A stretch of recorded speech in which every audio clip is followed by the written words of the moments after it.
It's beginning to look a lot like Sithmas. Oh. Every social media account you go to. Oh, folks, here we are back again. Another exciting episode of The Devil's Due. We are so happy that you are joining us again. Second week in a row. We've got a great show for you. Joining me, as always, the Mando to my Lando, Mr. Drew Celestino. There's a crossover we didn't know we needed. How are you doing, sir? Good. Let's kick things off, shall we? There we go. There we go. Pop that. What is the selection for this episode? I went back to our friends at Toppling Goliath Brewing out of Iowa. The King Sue Double IPA. It's very good. I had it once before. Jen got it for me on a whim. I was unsure as I'd never heard of it, but it turned out to be a gem. So I picked myself up some more of it. So that's what we got tonight. All right. It's got a very Ryan Otley-esque looking Tyrannosaurus Rex on the can. So, in fact, there's nothing wrong with anything you just said there. I'm actually really curious if the artist of the can ripped off Ryan Otley, or maybe if Ryan Otley himself did the can design. I don't know, but it's very Otley-esque. Yep. So, folks, we have a really fun and great show for you lined up. We've got some very special guests on the show we're going to be getting to a little bit later. But first, as we discussed our last episode, last week Disney came out and dropped a whole bunch of new stuff on us. They just kind of opened up Santa's sack and just spilled everything out onto the floor. Last week's episode, we covered the Marvel announcements. And this week, we're going to be covering the Star Wars announcement. To expedite things a bit, again, this week, we're not going to be doing any listener emails. We have gotten a couple more. Folks, we love you. You know we do. We're going to get to those emails in the very near future. We'll probably do another listener picks where we talk about show and cover those emails. Also, let's talk about the other 800-pound bantha in the room. Folks, I love my co-host. I really do. He is a true blessing to my life, him and his family. But it drives me up the wall, Drew, that you don't watch The Mandalorian until Saturday, because we're recording this on Friday night. The people have watched the show. The people want to know what we think. The people can wait one more week or two, and we'll just give them we'll do the whole smorgasbord on the season. We haven't really talked about the season yet, so we'll do the whole season. All right, they can wait. Okay. So folks, no Mandalorian chat this episode. This whole want it now culture we live in, Carl. For shame. Blame Drew, not me. Okay, so let's stand on a little bit of ceremony. Sir, how was your week? Oh, uneventful, I think. I'm trying to come up with something, and I'm actually coming up pretty empty. Time has no meaning anymore, like we said. Pretty much just getting my Christmas ducks in a row, as I kind of touched on last week. And work, and that's about it. Not a ton going on. Seasons changed in Animal Crossing, and that's kind of exciting. It's snowing. It's snowing. There's Christmas trees up and stuff. So that's been kind of a fun little refresher thing to kind of put me in the festive mood. The Hater's Guide to the Williams-Sonoma catalog what came out this week on Defector, which made me very happy. That's also a big line of demarcation for officially Christmas time. If you guys don't know... The Hater's Guide to the Williams-Sonoma Catalog. Oh yeah, it's great. Expand on this a bit, please. So long story short, I'm a subscriber to Defector.com. Defector.com is made up of all the people who unceremoniously quit Deadspin.com in the wake of being told by their Vulture Capital firm that bought Deadspin that they had to stick to sports, and then fired their senior editor, and then the entire staff quit, and the site died like in an instant. It was a long, painful period where all those great writers that I have read on Deadspin for so long and love so much had to go scramble to find other work for a period of time, and I tried to follow the guys as best I could. Anyway, they all got together and they all collectively own Defector.com, which is now effectively the new and improved Deadspin. We don't talk about Deadspin, though, because Deadspin is now what we call Zombie Deadspin, and Zombie Deadspin is now made up of scab writers and interns who are probably not getting paid anything to write clickbait crap in the guise of, the old Deadspin style, and it's we don't talk about that. So anyway, Drew McGarry, one of the head poobahs of Defector.com, he's like my favorite writer in the columnist kind of world, and has been for a really long time. So every year, Drew McGarry does two incredible series.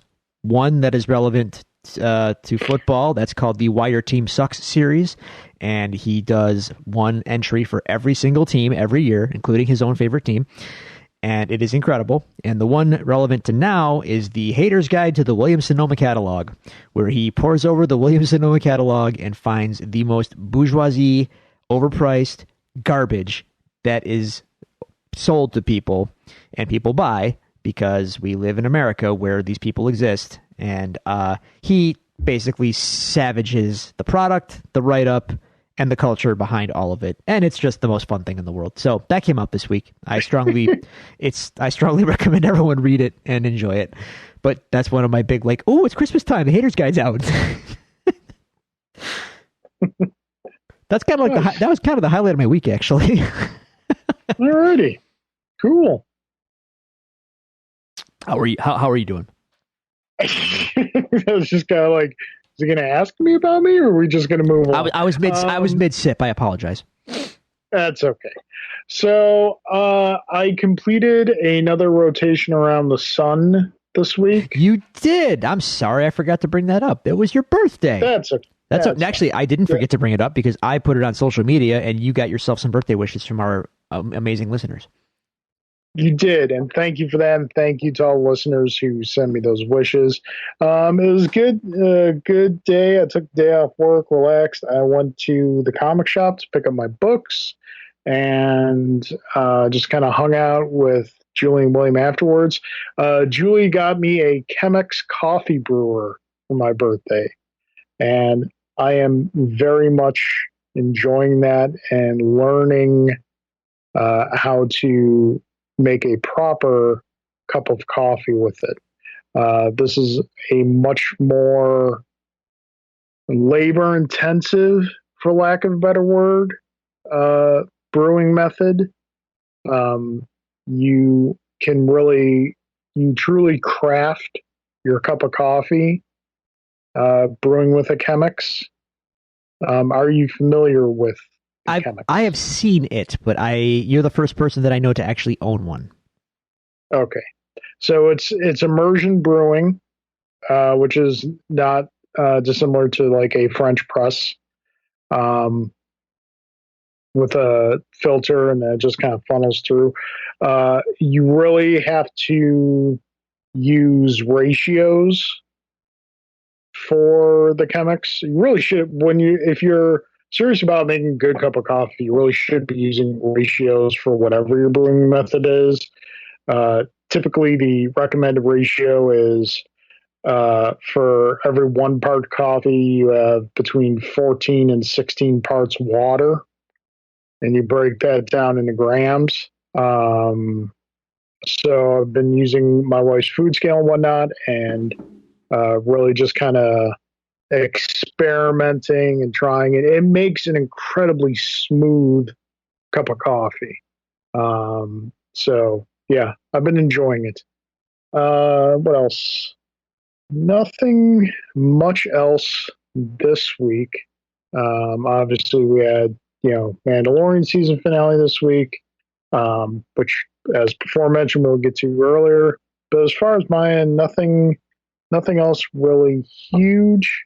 But dear listeners, I know we're not doing it in this episode, but we do love to hear from you. If you would like to reach out to us, communicate to us, you can do so at the following social media locations.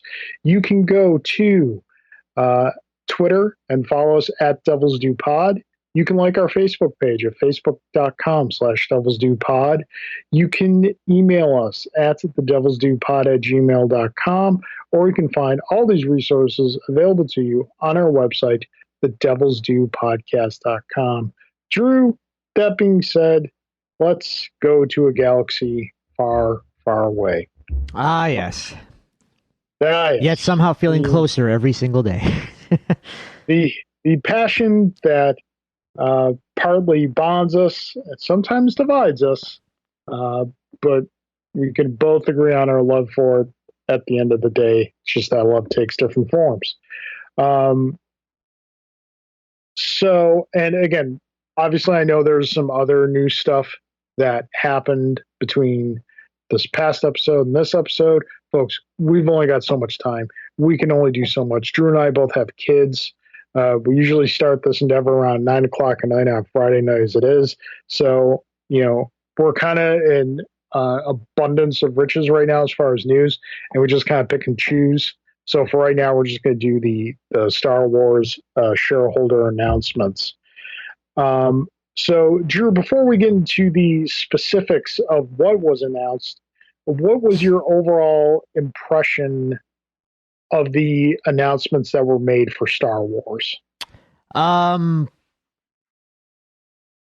always try to look at the bigger picture of everything. I don't know why. It's my nature. I can never just, digest things as they are. I have to go like, but why? What does it mean? What's behind all that? And, this was no exception. So I saw the big slate of announcements from Disney about Star Wars, and my thought was, they have no idea what they want to do for the film future of Star Wars yet.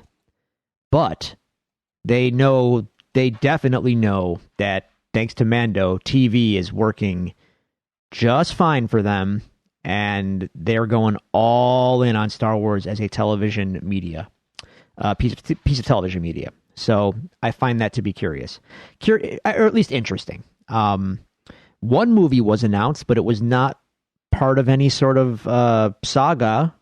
And that also kind of led me to think, I wonder if this is the way forward for them now. I guess we'll talk about that when we get to the announcement in particular. But it's not it was almost an underwhelming announcement of a new movie in the context of everything else that got announced. The fact that there is a movie almost slipped under the radar in a way. But it seems to me that the future of Star Wars is on television. Yeah, I obviously have to agree with that, seeing as we have, 1, 2, 3, 4, 5, 6, 7, 8, 9, 10, 11 things announced. Good God. One of which is a film. The other 10 are Disney Plus exclusives. So let's launch into this. Let's start with what is the film. And Patty Jenkins posted an announcement video, which was just really well done, in my opinion, because I'm watching this thing. I watched this like before I saw everything that was announced. And I'm watching this, and she's talking about like a fighter pilot movie. I'm like, is she going to make Iron Eagle 1, 2, 3, 4, 5? That would be awesome. Long live Iron Eagle. She's talking about how her father was a fighter pilot, and some of her fondest memories were of seeing the planes take off and whatnot. And her father gave his life for our country, and that she's always wanted to make a great fighter pilot story, but she's never had the opportunity to. Now she has the opportunity to make a story about two things she loves.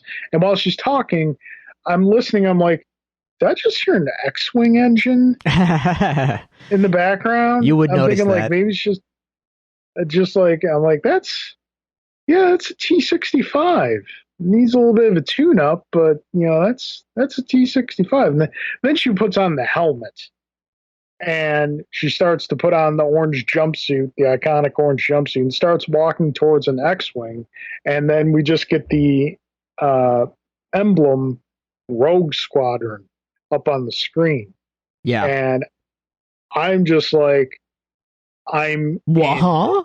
I'm like, it like if you're gonna give me Wedge playing volleyball on the beach of Tatooine or Playing with the boys. playing with the boys, I'm in. Shut up and take my money. So originally, and we were talking about this because fantastic. I was doing a little extra geeky Star Wars stuff when you, Alan, and I were talking about this particular announcement, and I said that it probably takes place during the classic trilogy because the X-wing they showed was a T-65 model X-wing, which is the classic X-wing that everyone is familiar with. The X-wing model in the sequel trilogy, Episode 7, 8, 9, is the T-70 X-wing. There are some visual distinctiveness. The T-70 I always loved because it was Ralph McQuarrie's design. They didn't change it all. They just took it off Ralph McQuarrie's page and put it on the screen. So I thought that this was going to be a film about possibly the formation of Rogue Squadron, which Wedge Antilles played a large part in. But no, it was announced that this film is going to take place apparently after the sequel trilogy. Well, the exact quote is in a future time in the galaxy, and they didn't elaborate on that really, so I don't know what that means. But if they went out of their way to say a future time, then I would go ahead and assume that means, not in the past, not at the formation of Rogue Squadron, not in the classic trilogy timeline. No, in the future. This is a movie set after the Skywalker saga, if you want to use that nomenclature, which I think is unexpected. That's very unexpected. That this is the movie that's going to give us that glimpse. That's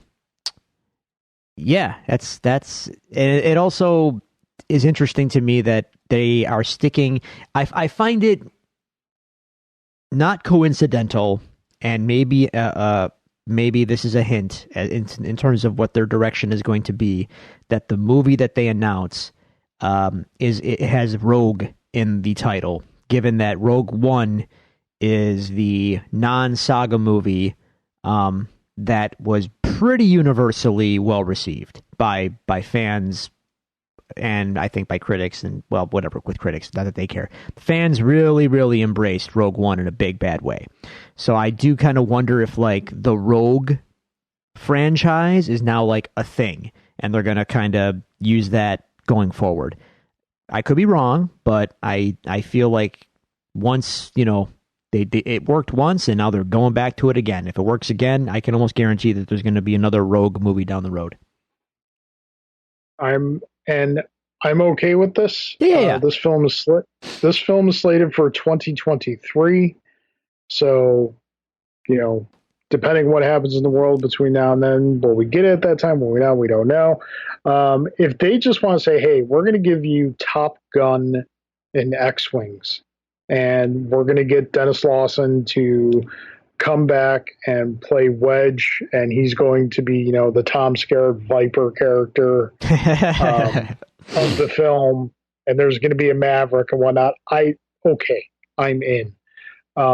If you want to, dive a little deeper into possibilities, you could say the New Republic is in disarray after the destruction of the Hosnian system and The Force Awakens, and Rogue Squadron needs to be reformed to help restore order. Whatever. It's Patty Jenkins.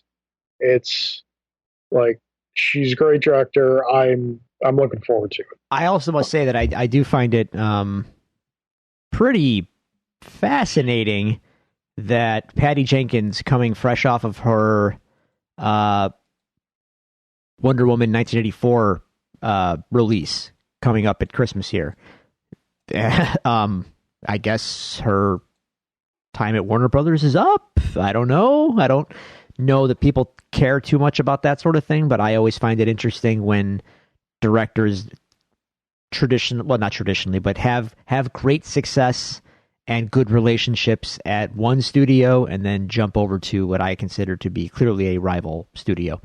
It's interesting is all. Yeah. I don't know what it means, but it's interesting. I think like kind of more the older guard directors steer towards studio loyalty. Like someone like Spielberg, I believe, sticks primarily with the Universal studio, things like that. The newer guard, I think, just kind of goes where the work is.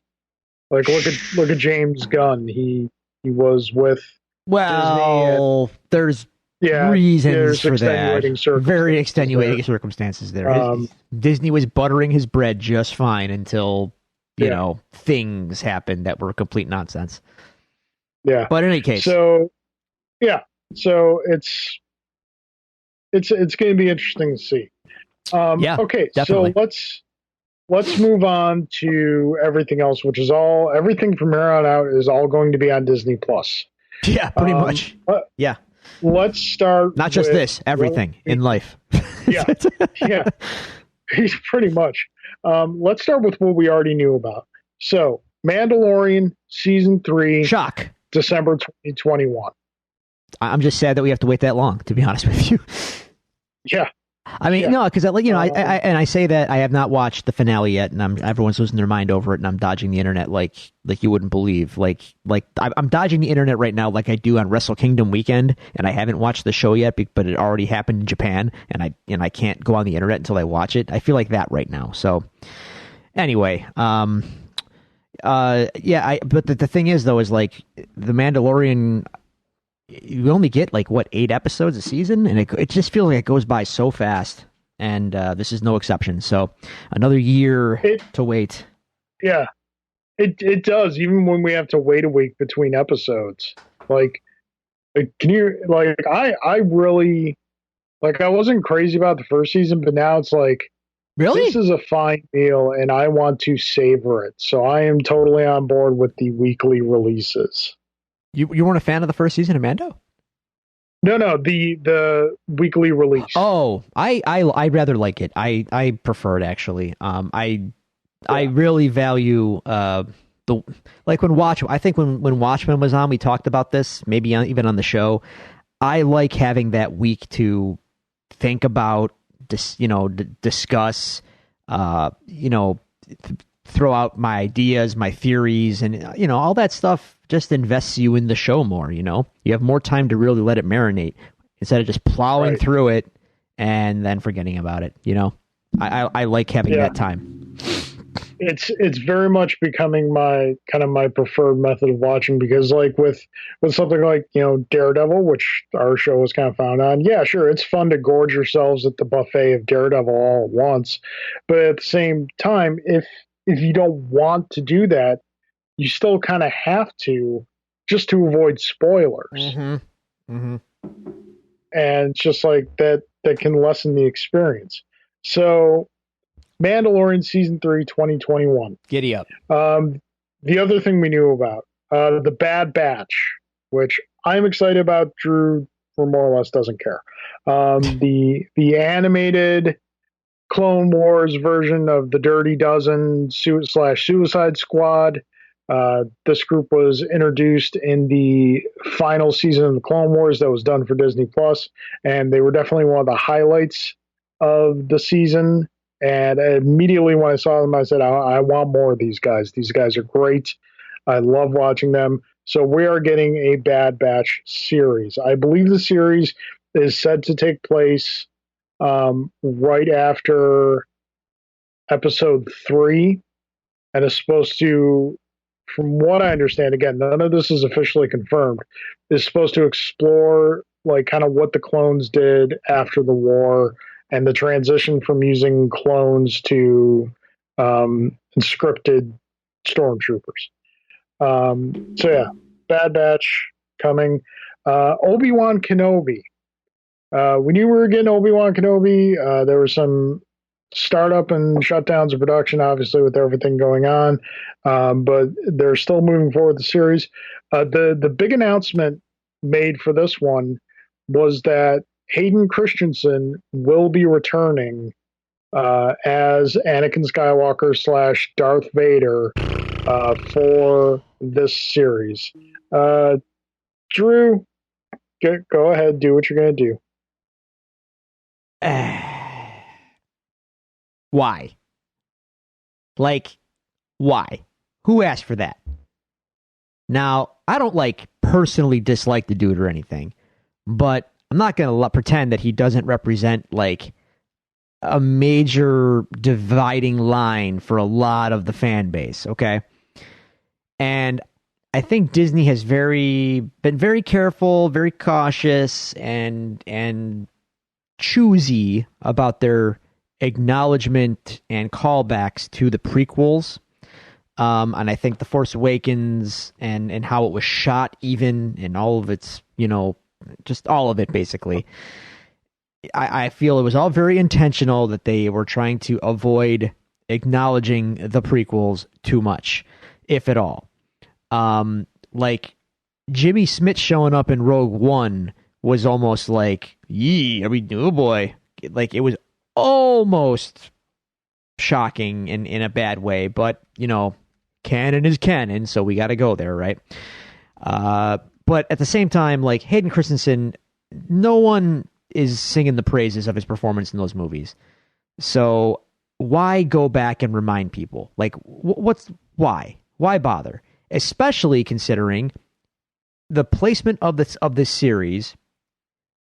He's already in the suit. So if he's in the suit, that means James Earl Jones, or more likely, if I had to guess, a sound alike of James Earl Jones is going to voice Darth Vader here. So we don't need Hayden Christensen in this thing. And I don't need to be reminded of him, and I don't want to be reminded of the prequels. I don't want to think about them at all. And I think a lot of people feel the same way. Like, just nah. Last time I saw him, it was the creepy, rapey stare that they threw into Return of the Jedi for no reason. I don't want to see it. Go away, Hayden. I'm sorry that George was a terrible director. You're a perfectly fine actor, I'm sure. But no. But hey, they're doing it, which throws me into all sorts of like, okay, well, what's happening here? So we can discuss this. We can discuss this. I can be rational, but that's my gut talking right now. Right. No, I get you. You have the way you feel about the prequels, and I have the way I feel, and they have their detractors and their praisers, and both are fine. As far as are they going to put him in the suit? He has to be, right? Really, not necessarily, because it depends on how they're going to use him. I don't think that Vader is going to show up on Tatooine and confront Obi-Wan. I believe that this is all going to be done through the Force, as we established, like in The Last Jedi, like that Force connection that you can have. These are two characters who were very, very close before one chose a different path. And that connection is also existent within the Force. So I think that any meeting that these two are going to have is going to be done through the Force. So as far as whether or not are they going to put him in the suit? I don't believe they're going to put him in the suit as we normally imagine it. I think they may do some visual things here and there, but I think if you're going to go and get Hayden Christensen, you don't go and get him to put him in a suit. Like, you're going to, and we've discussed this in our episodes covering Attack of the Clones and Revenge of the Sith. I've seen Hayden Christensen in other things. Dude can act. I'm not saying he can't. Yeah, no, I know. So I saw, actually, you were using the analogy of a meal in a Facebook post. where someone was discussing this. Like if someone, you know, if a great meal is a great meal, but if it's got one bad aspect, I said this. The entire thing. That was what I said. And for someone called me out for like pointing out that out of all the things that got announced, I posted one thing on social media about it all, and this is what it was about. And it was just basically saying, in 2020, who asked for more Hayden Christensen in Star Wars? That's what I said. And someone pointed out, out of everything they announced, that's what you focus on. And my retort was basically, look, you can serve me the greatest meal in the world, made of world-class ingredients from all of the finest ingredients in the world to make me the best meal ever. But if one of those ingredients is I'm not going to swear, but if it's poop, I'm calling out the poop. Okay? So that's how I felt about this. So I'm going to kind of take that analogy and kind of flip it a bit. Okay. So if I say, hey, I've got this prime cut steak for you. I've got Kobe beef. Is there poop on the Kobe ready beef? To go. No, but it's going to be prepared by McDonald's. Well, this is another. Well, okay, yeah, this is. So it's go on. Yeah, Hayden Christensen is the Kobe beef. McDonald's is George Lucas in the prequels.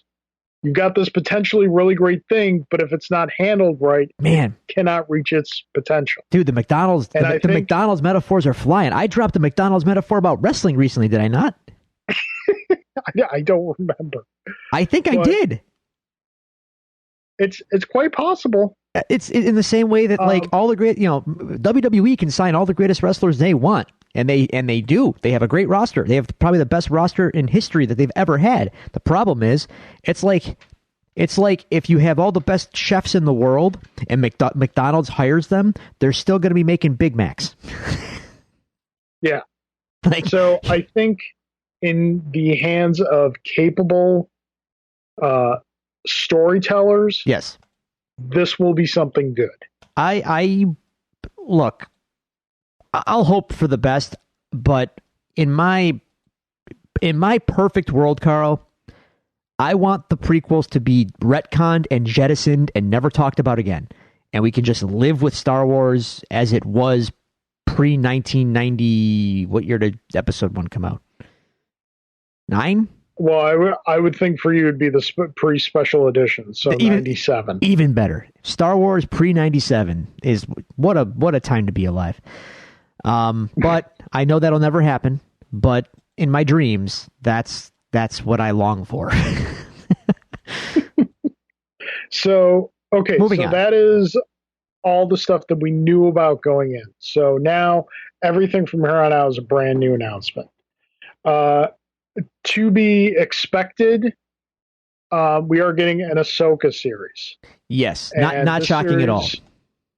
Will take place during the Mandalorian time frame. So I think that, obviously, to use the Kevin Smith parlance, Jon Favreau and Dave Filoni are doing the Lord's work over there. But I think they have found a period of time they've got a 30-year chunk of time. That long? Is it that long? Jedi and Force Awakens. Wow, it's a long time. Okay. Of just fertile ground for stories they can tell, and they are clearly taking advantage of that and running with it. The Ahsoka storyline, the Ahsoka series will take place in the Mandalorian storyline, and as we saw in the end of Ahsoka's episode, is most likely going to involve Grand Admiral Thrawn. Drew, I loved Rosario Dawson as Ahsoka. Sure. This is one of the great character additions to Star Wars as a whole. I think we've definitely seen now that there is nothing is off the table for inclusion, whether it be television series, animated series, film, a video game, like everything that is considered canon is fair game. And Ahsoka has been a fan favorite. and well deserved to be a fan favorite for a long time. So I'm really excited to see this character getting this opportunity. I think after we saw her in Mando, we knew that Rosario Dawson was way too big a get to be a one-off kind of thing. So, not surprised. Right. What did you think of? I mean, obviously, we're going to review Mandalorian. I know you're not as much a fan of the animated shows. So, what was your overall experience and reaction to that episode? It's fine, I guess. I'm not super into. I'm personally just not super into the idea that like there was all these characters that we never heard mention of whatsoever that just get inserted into canon after the fact. Ahsoka being one of them. I feel like if Vader had an apprentice that was out in the wild, we probably should have heard about it before. But you know, whatever. We got to inject things into the canon, so it is what it is. I mean, we did hear about it. There's a series called The Clone Wars. You know what I'm talking about. No, you know what I'm talking about. It's said is canon. It is official Star Wars canon. It's not my canon, bro. The original trilogy is my canon, and no one said anything about Padawans and all that nonsense. Again, hence my reasoning for hating the prequels and wanting them jettisoned. All the crap they introduced just drives me nuts. This being one of the things, I'm just like, oh, really? He had this apprentice that no one heard about or mentioned or talked about and didn't show up at the entirety of the original trilogy, just out there in the wild. And now she's this super important character. My gut reaction to all of that is the fanfickiest crap I've ever heard. But she's popular, so I have to just accept this. But when you cast Rosario Dawson in the role, I'm going to forgive you many a sin. I'm kind of a fan, so she did a great job, and I'm fine with it, I guess. It's fine. She did a great job. I would watch more of this character in live action, so yay, I guess. I love how your logic is that if it's not mentioned at all in 3 2-hour films, then it clearly doesn't exist. And this character clearly had no life before these films or any life in between anything that happened in these films. Look, I can't control the way time works. And we sat with those movies. We sat with those movies for the better part of 15 years of them being the canon. And all this other stuff that gets suddenly shoehorned into the canon, it just is like, if it doesn't ring true, it doesn't ring true. And none of that stuff ever rang true to me. The presentation of the Jedi and the prequel, everything about the prequels to me did not ring true. I'm just going to leave it at that. Nothing about them seemed like, when I was a kid and I imagined what Obi-Wan was talking about, it wasn't this. No, it was not this at all, to be honest with you. None of it was like this. And not in a good way. Not in like oh my God, they totally subverted my expectations and it's so much better than I thought it could be. No, it was worse. It was like, damn, the prequels were way better in my mind when I was a kid. Because whatever this is, it's stupid. And that's how I feel about all of it. Now, that's not to say that, there can't be good things to be taken from it. I think you even threw it out to me like, Filoni and Ahsoka is like taking kind of it's like Grant Morrison taking a concept like Doom Patrol, which was goofy and corny, and making it into something completely different and elevating the crap out of it. And maybe that's true. I'll give maybe that's true. But I don't know. It's not like I didn't. The place where that fails for me is that I'm on the other side of it. And that being, what I mean by that is I like the original thing. So if I liked the original Doom Patrol, I might be mad at Grant Morrison for screwing it all up. In this case, I like the original Star Wars. I don't really care about all this other stuff that you're dumping on top of it. It was fine the way it was. Yes, I'm an old man. Please get off my lawn. All right, so moving on to the next. That's not to say I won't watch Ahsoka. That's not to say I won't watch it. I'm just saying. I'm generally like, I'm just kind of like whatever about it. You're just going to complain the whole time. So moving on to the next thing that was announced, Rangers of the New Republic. Okay, now this is kind of interesting. So like those guys that were chasing Mando in that episode, like is this going to be a show about them? We don't know. Okay. Like that's what a lot of people are theorizing, Gotcha. that it's kind of something along the lines of that, but we have no idea. I like to imagine One it's kind of thing, like a Disney canon version of Troops, except with Republic troops. Remember Troops? yes, Troops was great, folks. If you don't know what we're talking about, go YouTube Troops. It was one of the first fan films to actually like gain a following. Um, I'm surprised you like it, Drew, because it's fan fiction. Yeah, but it was, but it's funny fan fiction, which is if you're taking it as a joke, I'm willing to go like in on the joke with you. If you're telling me it's serious, we have a problem. So yeah, but if you get a chance, go look up Troops. It's still to this day hysterical. All right, and another important thing, I don't think they mentioned it during the meeting. I think this came out afterwards. Is that Mandalorian, Ahsoka, and Rangers of the New Republic at one point will converge in an event series. Is that a thing? This is happening? That has apparently been confirmed. Well, I hope it goes better than Defenders.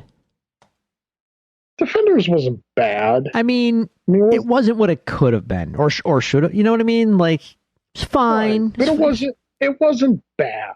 It was fine. It was fine.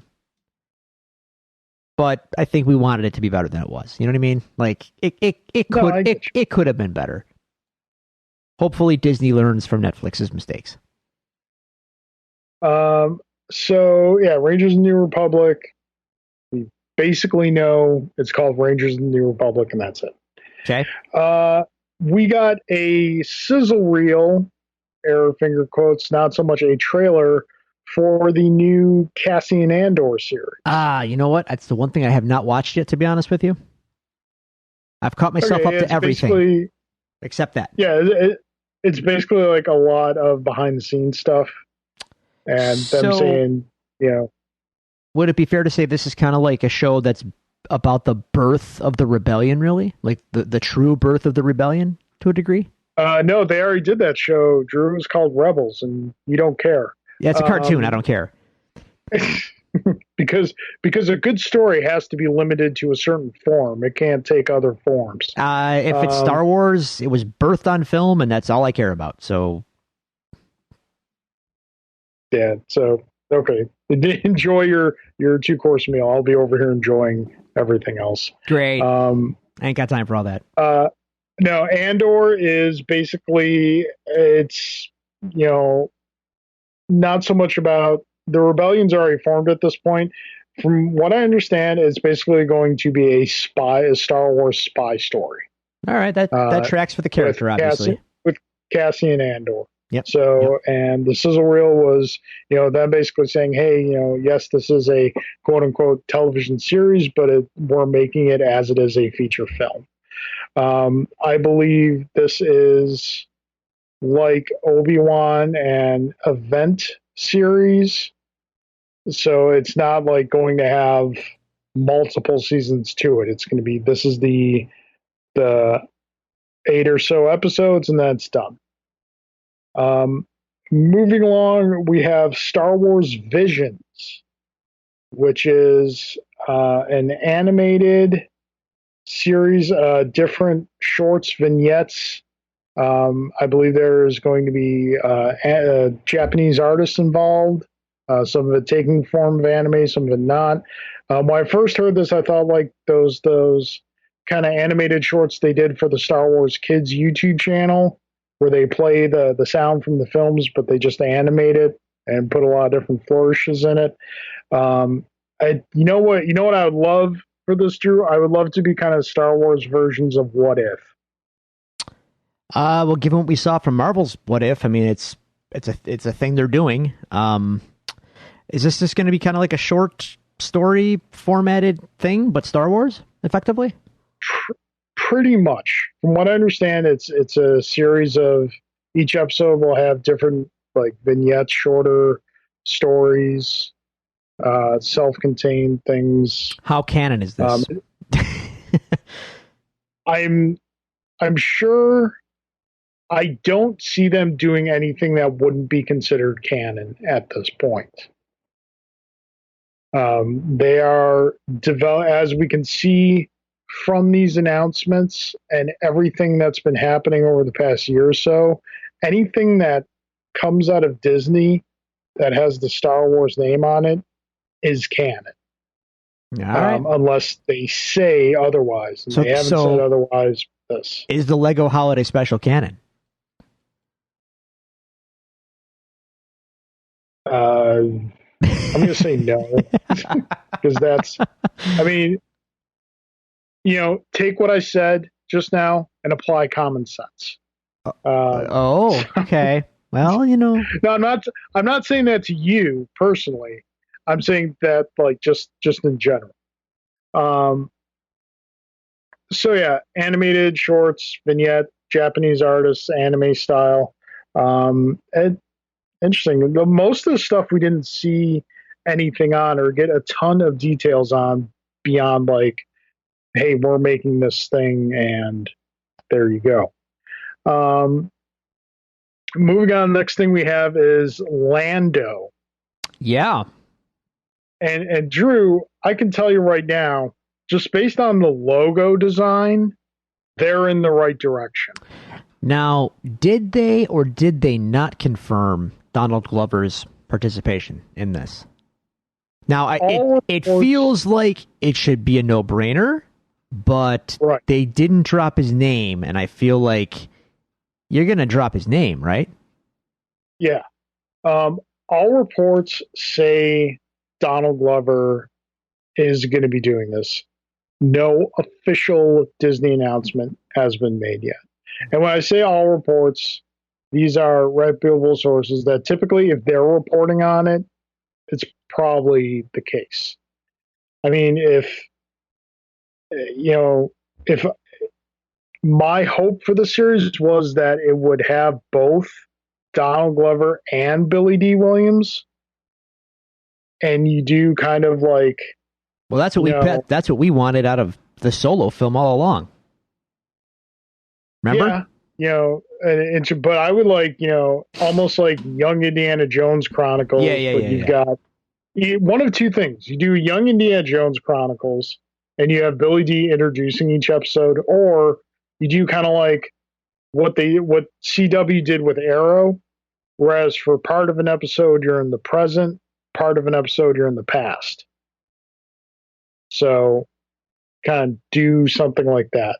But again, from the logo design, their head's in the right space. That one has my curiosity for sure.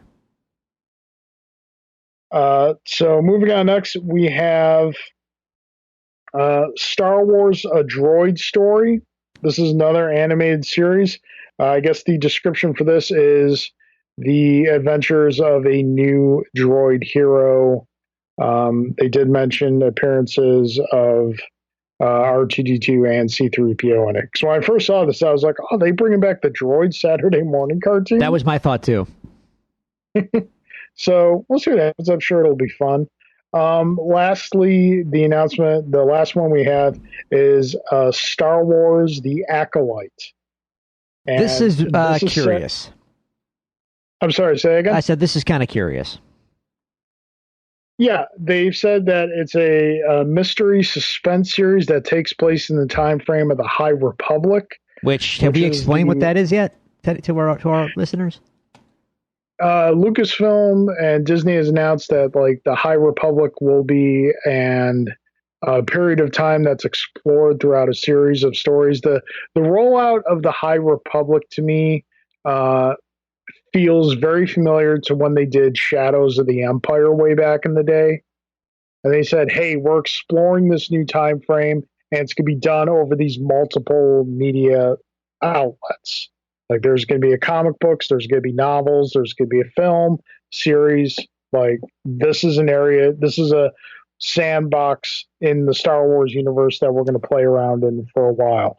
And it takes place many years ago, right? Like the height of the Republic, as it's called, as it's implied, even. Yes, the height of the old Republic. Right. So like young Yoda is going to show up. Yes, and when you say young being relative, he's 300 years old.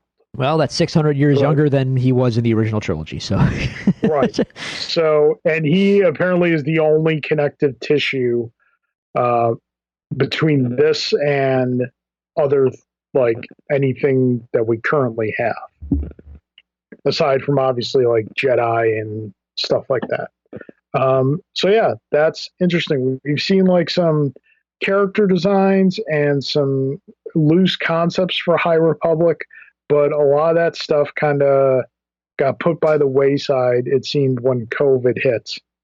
So we it's all. will I think it's see. all starting to come out now, though. I think some of the novels have dropped. At least I've seen some reviews of them very recently, like in the last like 2 weeks. So that High Republic stuff is going to start to finally find its way out. Um, I don't know. Whatever. I'm always less interested in going backwards. I'm always thinking about going forwards with this stuff. But I mean, it's a made up universe, so I guess they can do whatever they want. It doesn't really matter. But the Acolyte show, though, I think is notable because it's a live action show in this unforeseen time frame of the Star Wars universe. It's going to be in live action, and I think it's going to explore kind of. Didn't it? It's going to kind of be the. Is there something about the Sith involved here? I don't know. I can only assume from like just the logo design and the title, possibly. This is a time, from what I understand, when the Sith are very numerous. The rule of two has not been instituted yet. So I don't know. We Okay. know that it takes place in High Republic and that it's a suspense thriller, which is again I a believe I read different it's going to. genre. Yeah, I think I read that it's taking place more on the villain side of things. Like it's going to be a villain centric show from their point of view. Yeah, I mean, just from the title, like the Acolyte is not something that's generally referred to as a hero thing. Right. Um, so I think that Star Wars as a whole is really starting to play with different genres. And I think that's a good thing. Obviously, with The Mandalorian, we've seen them go back to their Western roots for a lot of part and have the structure of kind of almost like a 70s television show like Kung Fu, where it just kind of walks to earth solving people's problems. So yeah, I mean, and again, we folks, we Drew and I butt heads on the show a lot when it comes to Star Wars, but at the end of the day, we both love Star Wars. We just love it in different ways. Drew's love is primarily for the original three films, and that's great. That's fine. And my love is just kind of generally for the world as a whole and all the stories that world offers, not just the classic films, but the stories outside of those classic films as well. And there's no wrong way to love Star Wars. So, with that being said, and that understanding, Drew, what's your overall thoughts and reactions now that we've kind of talked about some of the stuff and gone over it? Any other observations you have on these? Most of this is not going to be for me. I'll peek in on some of it, but overall, I'm kind of like, just give me more. Just give me more Mando because that really speaks to me and what I want out of this franchise. But like, I do just find it interesting that I don't know. It strikes me as what do I want to say here? Why can't this franchise just propel itself forward? All these shows all take place in all these little niches set in these little bubbles that people are familiar with. Or are dealing with concepts that they're familiar with and they don't want to go forward. And that just I want to go forward. I want to move beyond. Let's keep going. Let's push ahead. And that's even my biggest criticism with the the sequel films is that, well, besides the obvious fact that they didn't have a plan for what they were going to do with them, but like they revel in their nostalgia just a little too much and don't really push things ahead with any new purpose or ideas that strongly. Can we do that? Can we move this ahead? Can we go somewhere interesting and new with this? And I say that being an unabashed fan of Mando, but again, Mando like is like tailor made for people like me that just I love the world too, Carl, and I love the vibe, and I love all of the Star Warsy feel of it all. But Mando distills all that down to its essence and does it in a, I don't know, an inoffensive way to me. It doesn't give me prequel nonsense. It doesn't dwell in the past and a past that doesn't really exist or whatever. I don't even know what I'm trying to say. Mando just works for me, even though it takes place in a air quotes past time period. But it is post Jedi, so to a person like me, that's moving things forward in a way. All these shows take place in these little bubble timelines and these encapsulated eras. They're filling in nooks and crannies, and I kind of like my imagination to do that more, I guess. But there's interesting concepts there, like the Andor series. To be honest, is actually interesting to me. I would like to see maybe a spy kind of series out of Star Wars. Rogue One, I enjoyed a great deal. Cassian Andor may not have been the highest point for me of that movie, but if you're going to give me a show about kind of that dude, where he came from and like the dirty deeds and all that he had to go through to get where he got to in Rogue One, that's intriguing. I might be down for that. It's finite, so I'm okay with that. And the Rogue One or the Rogue Squadron rather film announcement is actually super interesting, like I said, for a lot of reasons. It propels things forward. It's about fighter pilots. I'm a Top Gun fan. If you give me Top Gun in space, I'm probably going to be on board. They should do some stunt casting for that, by the way. Like, I don't know, I'm not saying get Tom Cruise, but maybe you get Anthony Edwards in there. Just saying. That's probably my favorite thing to come out of this, though, is actually Rogue Squadron. It's a new angle, it's a new angle on things, and it propels things forward a bit. Yeah, I totally get what you're saying. I think you can also go forward while going backward at the same time. I know that sounds stupid, but like you said with Mando is something new, and to me it is pushing things forward, but it's also going back, because we're going back to a time frame that canonically we've passed by with the sequel films. But again, there's this 30-year gap to which nothing has been told. Mandalorian's really the first mainstream thing that is entering into this era. Could you imagine? Could you imagine if we didn't get the sequel films and all we got was like Mando? Wouldn't that just feel, I don't know, like it in a way like right? I think our reaction to Mando would be very different if we didn't have the sequel films. If that makes sense. For sure. I think, like, given the failures of Rise of Skywalker, creating that just that kind of sinking feeling, hunger and thirst for air quotes good Star Wars. Yeah. I feel that we were much more receptive to Mando than we would have been otherwise. I think, for the most part, and we've discussed this before, Kathleen Kennedy's record is a good one, but the dark spots on the record are really big.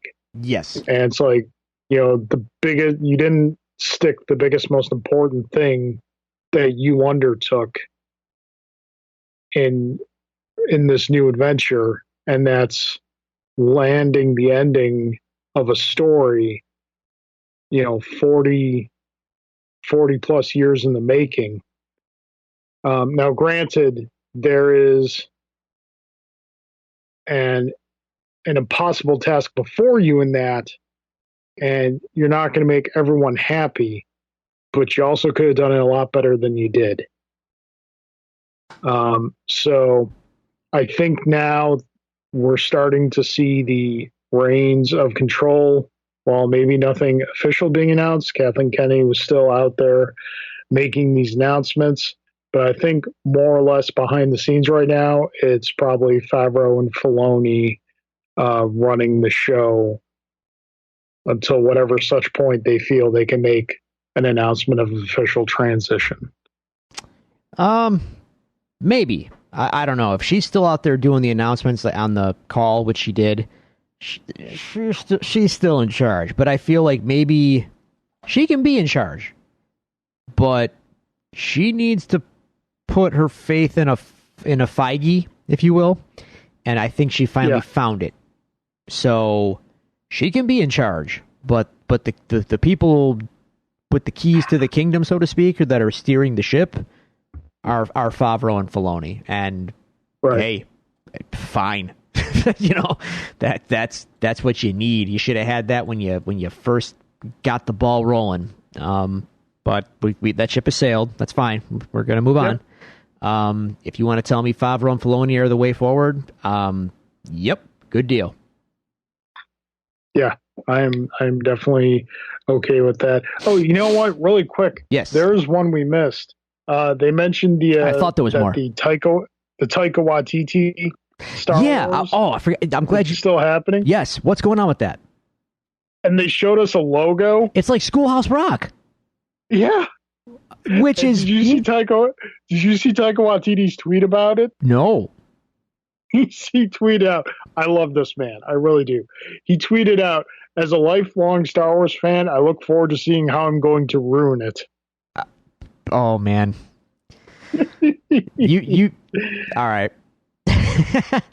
The thing about what I don't want to get into a big thing because we should wrap this up. But the funny thing about that is, like, he'll probably do something as irreverent and as completely off the wall and unexpected as Rian Johnson did, except he'll be celebrated for it, whereas Rian Johnson was like hung for it by the fans. And it's so and is still continues to be hung for it anytime Star Wars starts to trend on social media. Yeah. It's so stupid. Thank you, Rian Johnson, for the film you made. I for one, love it. I'm with you, man. We talked about this in our episode, and I still I admire that film, even if it doesn't get it all 100% right. I still admire it for what it really was trying to do and what it had to say. Yep. I still, like, as far as Taika Waititi's film goes. Oh, let's go. I would still love for, like, whatever he wants to do, great.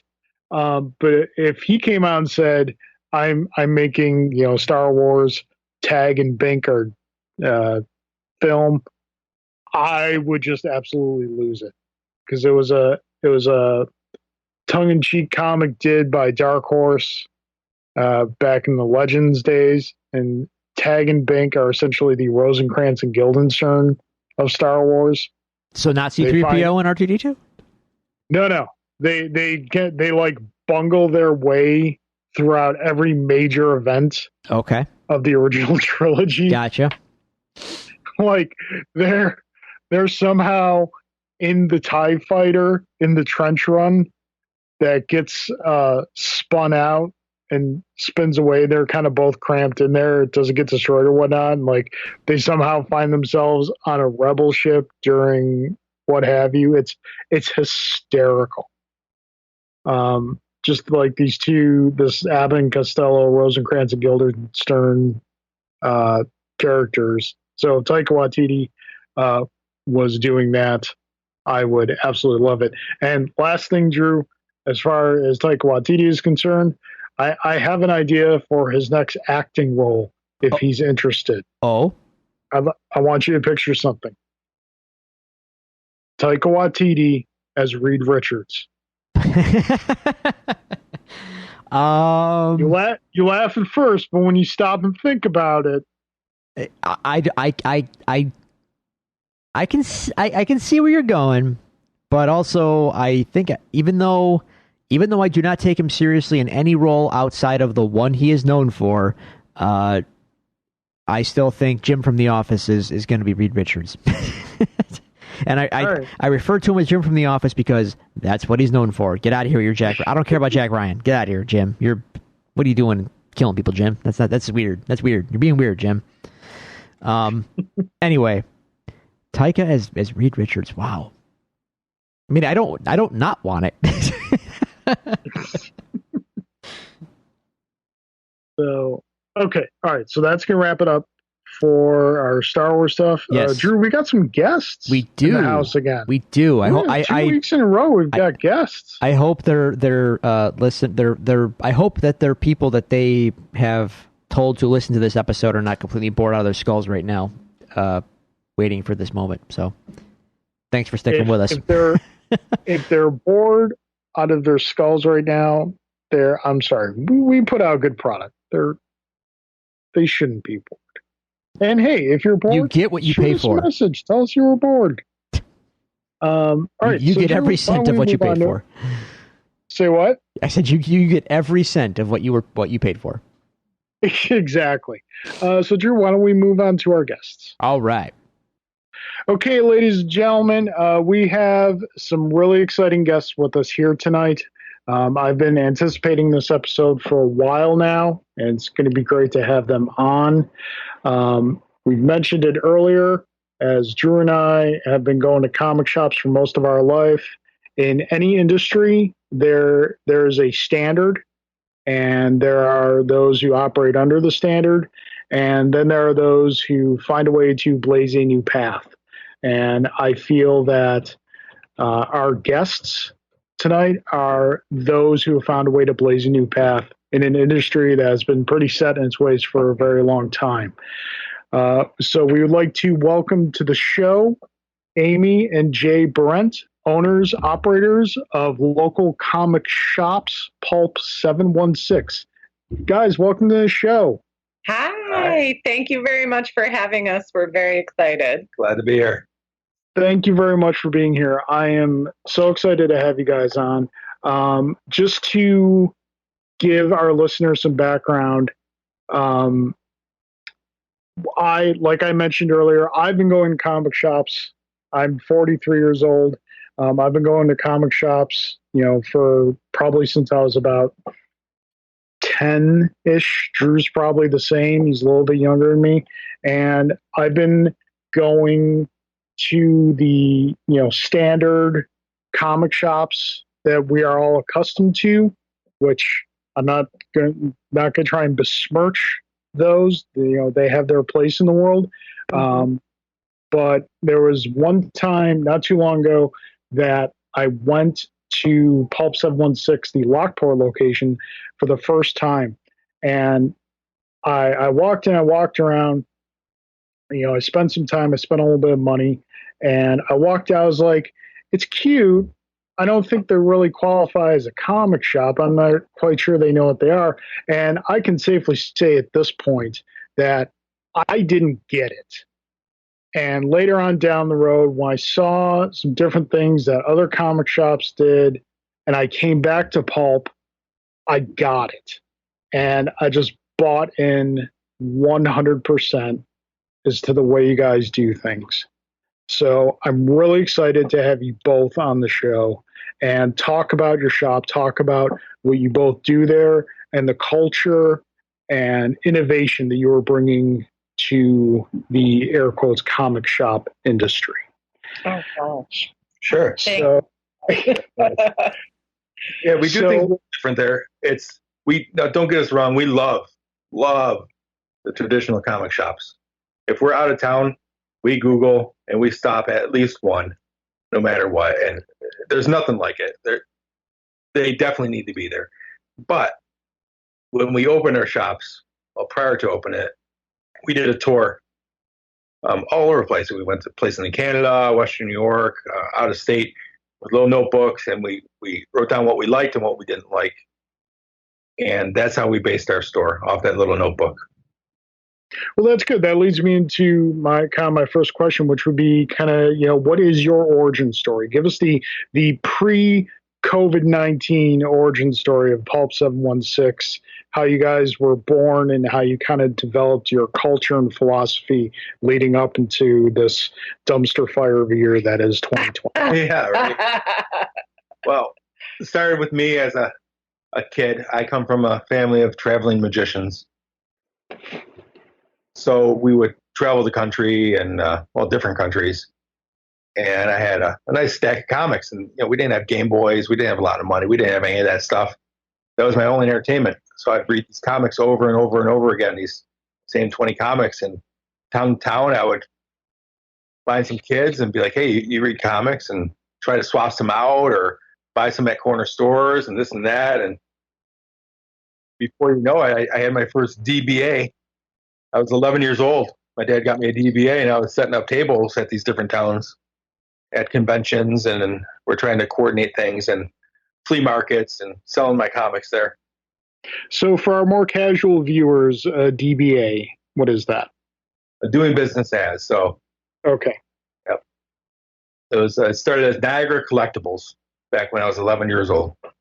Okay.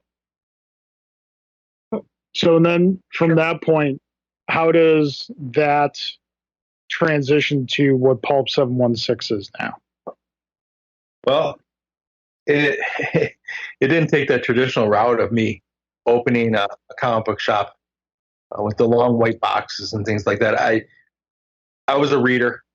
I was never a true collector.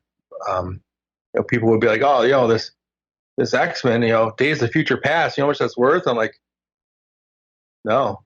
I don't. It's a great story. You want to swap it for that Sleepwalker? Like, what?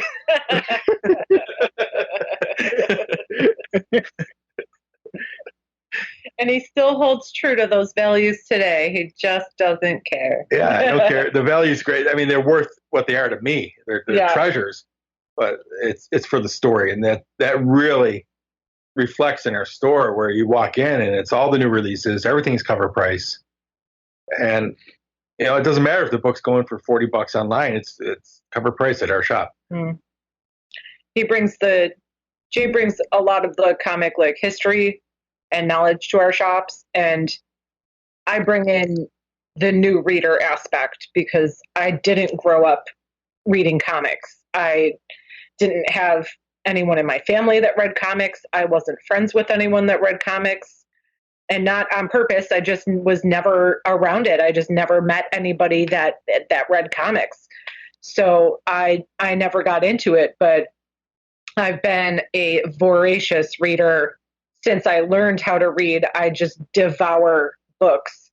I was that kid in school that got all those free pizzas from Pizza Hut. Do you remember the Book It program at Pizza Hut? I remember. That was school. Yeah, I was that kid, and I got so many free pizzas. They knew me by name at Pizza Hut because I just read all the time. So when Jay and I started dating, he introduced me to comics, and the first comic I ever read was Owly. I highly recommend it to everybody. It's super cute.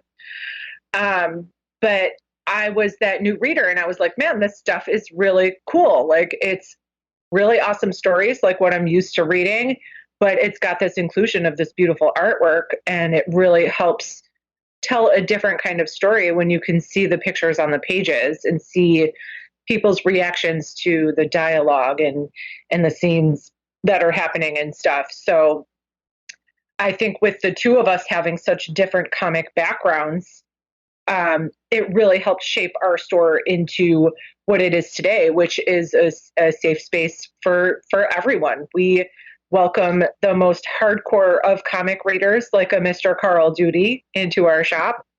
But we also welcome a brand new person that comes in for a bubble tea and has never read a comic before, but they're like, oh, I've never read a comic. And I'm like, yeah, you're about to.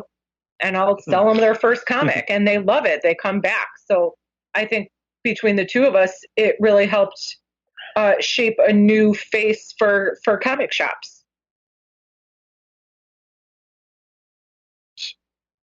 So, all right, let me ask you, the culture of Pulp 716 is so very different from what we're accustomed to. And you spoke to that a lot, Amy, in the welcoming to the new readers.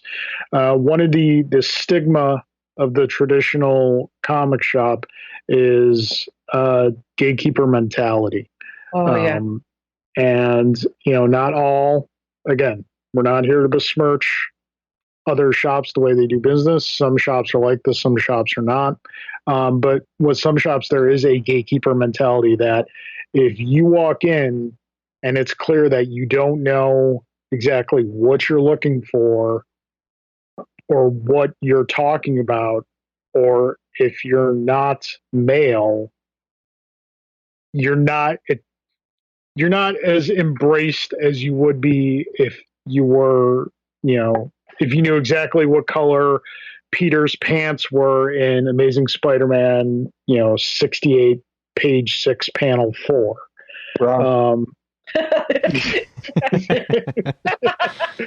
Probably a good chance. So how is your culture different from that? How is it developed up until currently? Well, I don't know that it was really developed. We just hit the ground running that way.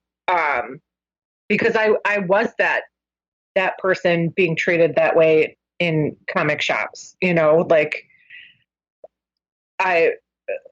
there was one time I walked into a comic shop, and I'm not besmirching or naming names or anything, but I did walk into a comic shop, and it was like a sitcom where you hit like the record scratch and everything freezes. Like that's exactly what happened when I walked in, and I was just like, oh God, I don't feel like I'm supposed to be here. And I was with Jay, and the people in that shop directed all of their comments to Jay. They only looked at Jay.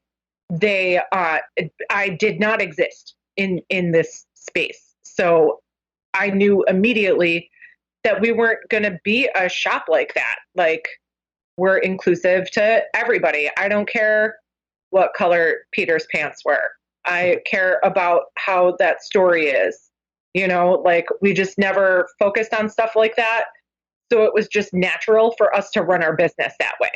As soon as we opened the doors, it was welcome to everybody. It's not something that it's so natural to us to treat people equally and be welcoming and open to people. So it's like not even a second thought for us. That's just how we do business. So now, and I'm sorry, I paused a little bit after each in just in case Drew wants to jump in. Obviously, with this situation here, normally we're in the same studio, but given what 2020 is, Drew, it's been a anything minute. You want to jump in? No, go on, man. It's been a minute. It has been a minute. So now, with comic shops, there's so many things that set Pulp 716 apart as being unique. One of the biggest things I feel is that at one point, your original location was in Lockport. You opened up a second location, which is just what comic shops say is just unheard of. And you opened it up in North Tonawanda, 10 minutes from my house, which thank you for that.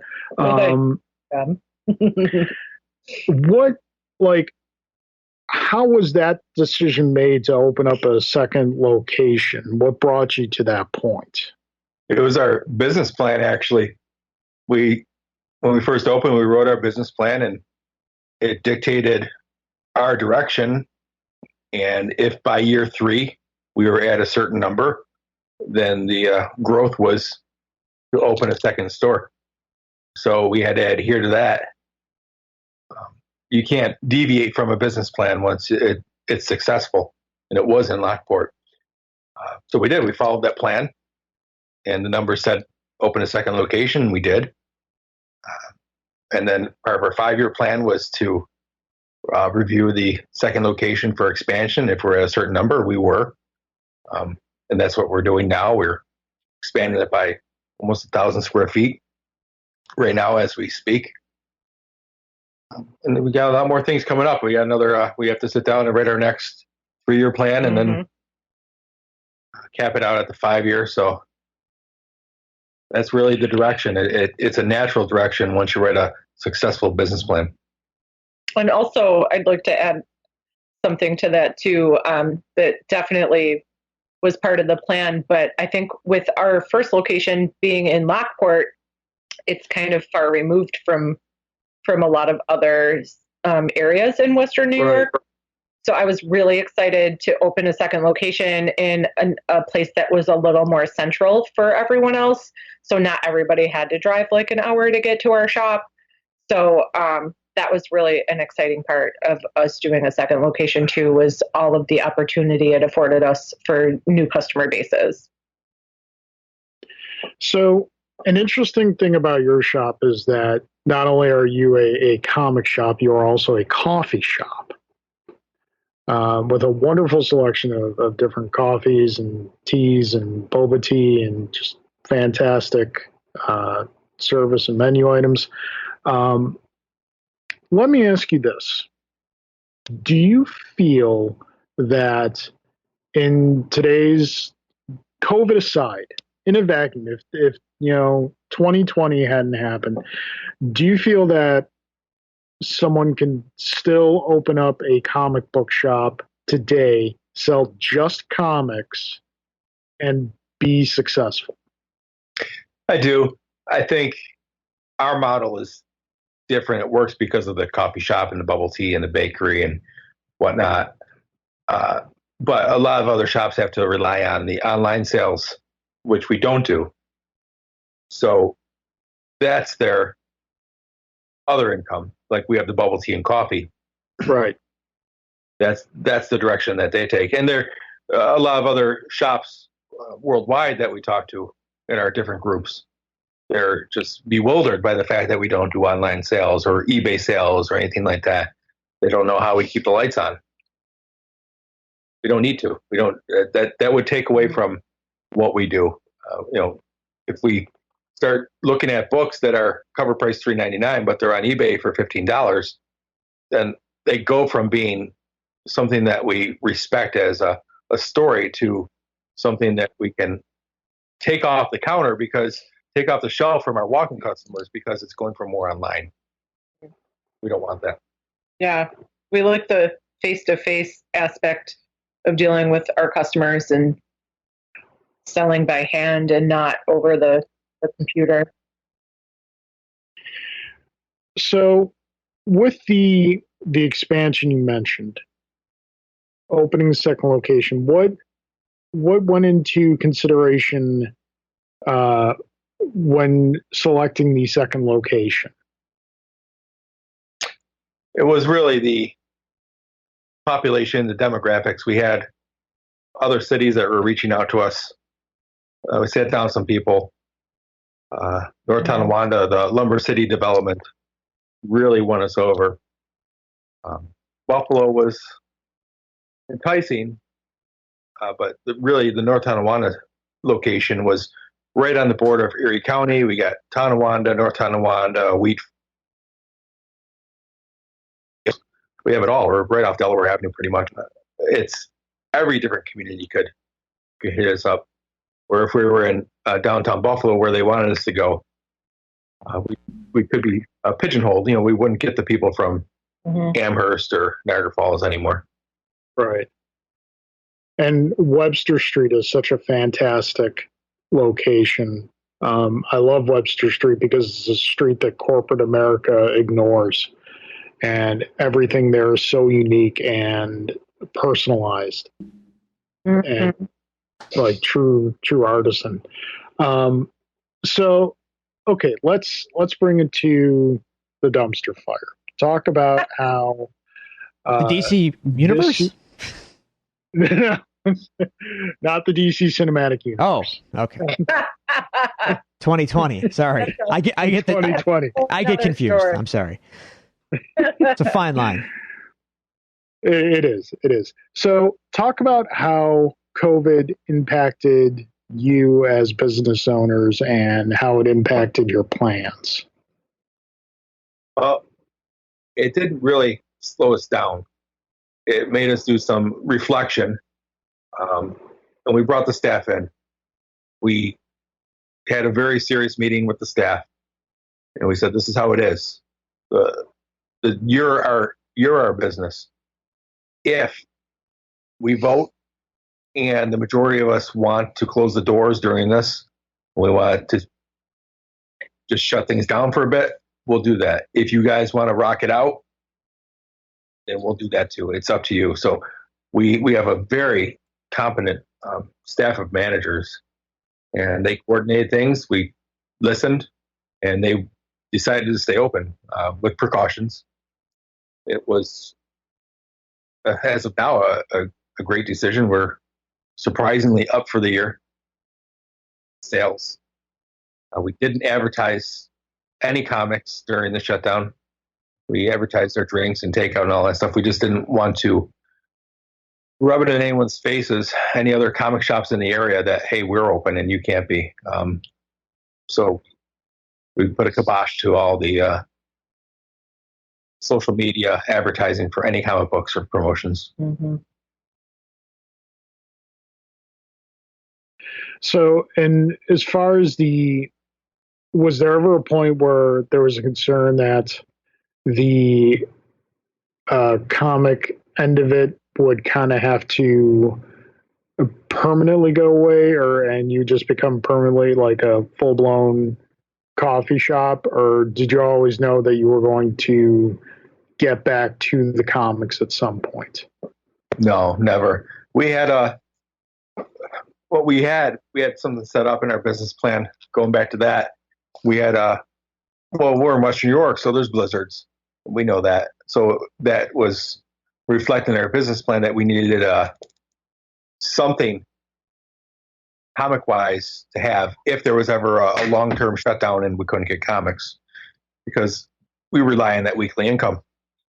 So we invested in a lot of inventory, a lot of graphic novels, well over, between 5 and 10,000 graphic novels we invested in. Mm-hmm. And once the shutdown hit, we activated our emergency plan, and that's when we started our 716 sale for the graphic novels, where we had all that back inventory, where all the graphic novels priced $34.99 and below were on sale for $7.16. So yes, there were no comics coming in on a weekly basis from the publishers, and that usually would have been something to destroy a business, but we had the backup plan and we were ready for it because of our Blizzard plan that went on a little longer than we would have liked, but it was there. Yeah. And it was extremely helpful to have the cafe side too. So it was good because people were coming in for drinks, but they were so bored because they were stuck at home. They were like, oh, let me grab a couple of books while I'm here. So thankfully, we were in that kind of position that a lot of other people weren't. So we're very lucky with the way things went down. So talk about your staff. Your staff, anytime I go in, is always so friendly and so courteous. And they all seem to have great personalities. So talk about your staff. What do you look for in a staffing member, and how has your staff been of help during this period? Oh, the staff we could not survive without the team that we have. The staff is imperative to our business. They all have their own special qualities that they bring to the table that works very well with our business model. But the main thing that we really look for is, do you read comics, or are you willing to read comics? If you're not reading comics right now, are you willing to read a book a shift and learn about comics? Because you have to be able to talk to people about comics. So we look into that. We make sure that people are comfortable talking to the customers because we pride ourselves on being like a destination, not just a retail store. So being able to have conversations and talk to people about stuff is a big part of what we do at our shop because it sticks in your mind. They're like, this was a good experience. You know, everybody has fun when they come in because we all just can talk to them and have a good conversation. So we make sure that they can talk to people and they're friendly and outgoing, and that they also know how to get down to business when stuff needs to get done too. You have anything you want to add to that, Jay? I mean, a lot of the people that we hired were customers before that, and we got to know them. Surprisingly, most of them were bubble tea customers. Almost 100% girls. There's only a couple of guys that work at the shop, and a lot of them did read comics before they started coming to us. We offered them positions, and their concern was that, I don't know a lot about comics. And we say, well, you will, because it's mandatory. You read one comic per shift. And before you know it, I mean, these employees have their own pull lists. I mean, we got Kelly she reads over 70 books a month now. She knows more about comics than I do. Our employee training manuals are actual graphic novels where we say these are the mandatory ones. We got all the sagas. We got the Terry Moore books. We have the essential Marvel and DCs, things like that. But that's what they have to read. That's what we make it mandatory. But then the weekly releases, and we tell them, it's important to us that you read these new ones, and people come in and say, hey, anything good? Or you see someone getting Something's Killing the Children, and they come in and, oh yeah, you like that book? Did you know this guy writes Batman too? Check this out, and they steer them in that direction. What would you say is your again, in before the dark times, what were your customers' like favorite books? What were your best-selling books? Is it more the stock, Marvel, DC, week-to-week kind of stuff, or do you, being kind of a different breed of shop, do you have a different breed of clientele that steers more into the indie books and the image stuff and the more quirky books? Well, we have a varied customer base. Like, we do have our hardcore Marvel and DC readers, and that's awesome. But over the past couple of years, we've really made a little bit of a name for ourselves with the indie titles. We carry a ton of indie titles.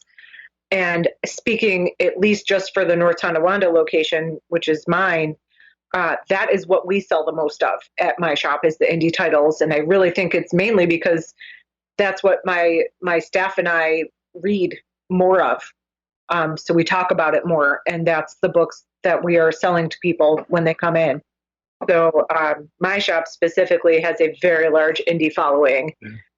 Something's Killing the Children is my highest subscribed title. Probably double the amount of people that are subscribed to Batman right now. More, yeah. Probably a little bit more than double. It's crazy. We sell a lot of indie titles. I think we did over 500 copies of the first issue of that, and that was before it was even big. Something's Killing Children. Yeah. And most of those people, of those 500 copies that we sold, I would say more than half of those people that bought that comic never read a comic before in their life. Wow. They are bubble tea customers. We did the promotion online. We had the model come in, and she dressed up like the character. And these people bought into it. It was a perfect storm. What is this book? I want it. And we thankfully forecasted the sales correctly, and it worked. Yeah, it worked really well. But don't discount those Marvel and DC guys. I got a ton of people that are subscribed to all those titles too. So we have a really good mix of everything. It's not one or the other, really. It's a little melting pot. Yeah, that's the gravy on the potatoes right there. It is. Yeah. So moving away from shops specifically, as shop owners, I'm sure you have very unique perspectives on the industry. What do you feel the current status of the industry is right now and going forward? Do you feel it's in a good spot? Do you feel there's cause for concern? What do you see as far as trends going? Or just kind of what your thoughts on the industry in general are. Industry's strong. The horror game is very strong. That's the trend right now. Mm-hmm. If you're listening and you're a writer, you're an artist, you're a publisher, put all your cards in, man. Like, that's it. Horror. That's what people want. That's our sales. Yeah, I think that plays into DC's kind of a mess right now. From a retailer standpoint, DC is kind of a mess right now. So like, it's easy for us to push books that aren't the main publishers, but this like incoming of new talent and new kinds of stories, I think, has really helped to strengthen the industry as a whole. If I have to take a breath when I tell someone the title of a DC book, it's a problem. Hey, did you pick up the newest Dark Knight's Metal Tales of the Multiverse? It's exhausting, and people just... It is. But there's only 32 tie-ins for that one. So it's crazy. These indies are where it's at. It's like a 5-issue series. 5 issues and you're done. It's super easy to read. It's just like that. I could see that becoming a more prevalent future of comics for sure. Do you see ever obviously there's been a lot of questions, especially with DC cutting staff by large amounts during the pandemic. Do you see any of the major publishers kind of moving away from monthly books into more of a, quarterly graphic novel format? Ugh. No, I don't see that. Yeah.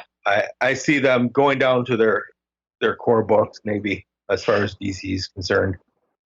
They're focusing. I could see the writing on the wall, and just looking at our retailer notes that are coming out, it's looking good. It's looking like they have some fresh ideas, and they're doing exactly what Amy was just talking about, where a new reader can jump on pretty soon with this new relaunch that DC's doing. They're not erasing everything. They're just making it easy for someone that walks in the door. This new generation of readers, like we have, can feel confident in picking up a book knowing that they won't be lost. Oh, well, wait, there's a new Batman? What's this about? I can start, I don't need to know about the last few decades of Batman. I can pick up right here, and that's all I need to know.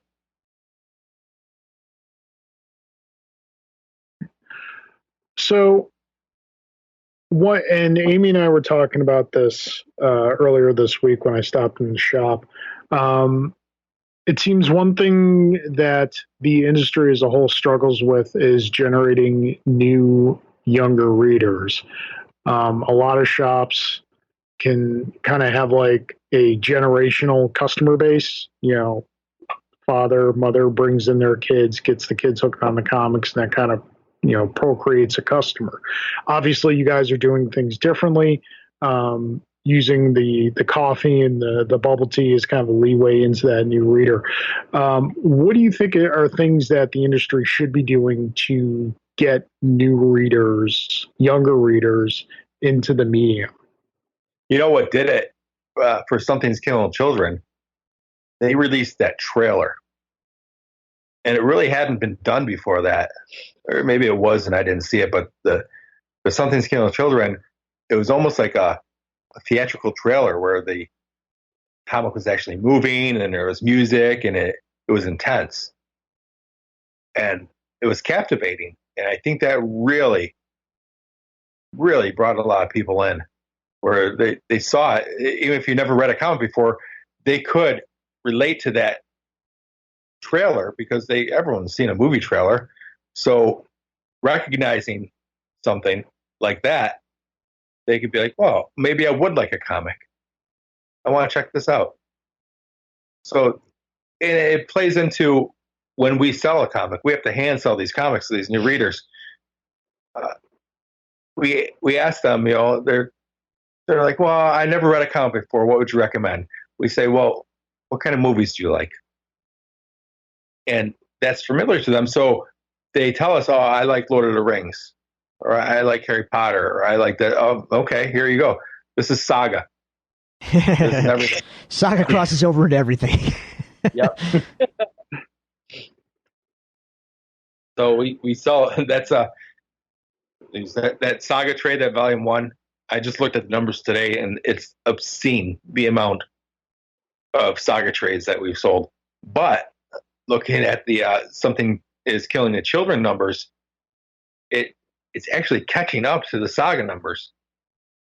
It's something we didn't expect. It's only been out for a year, so we're looking at for us, a half a decade of sales of Saga, and for Something's Killing Children to be at almost 35% of that just in 1 year. That's unprecedented. It's all new readers. Yeah.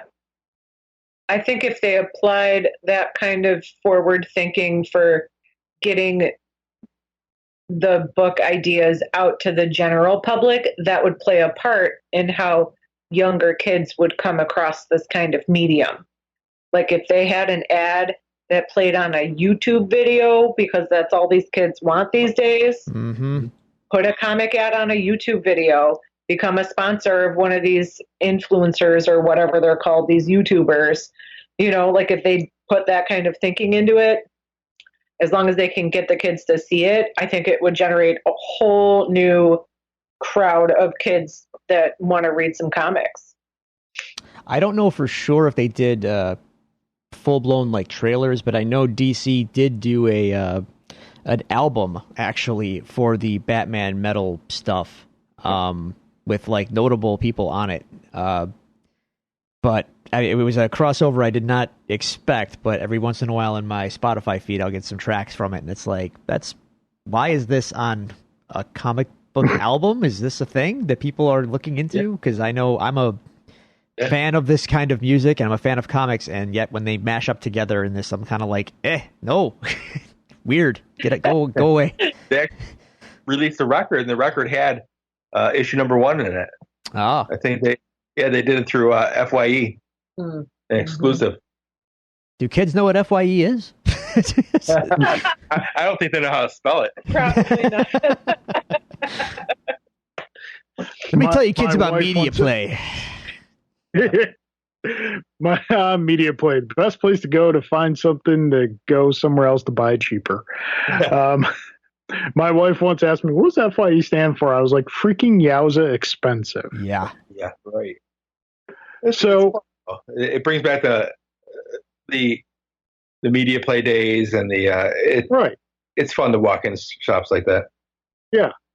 So one thing, just getting back to shop, one of my favorite things about your shop is, as you are doing things differently, blazing a new path, that's going to meet with resistance from those who feel things should be done a certain way and, are willing to make their reservations heard.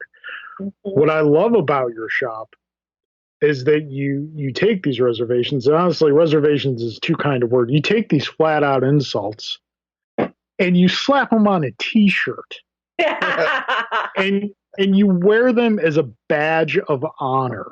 Yeah. Tell us about that. Well, why not? Why? I think that just comes back to how Jay and I just are as people, in our relationship together, all we want to do is laugh. We just want to laugh and have good times. And I really want to apply that to my career life as well, because it's comics, man. It's not that serious. It's comics.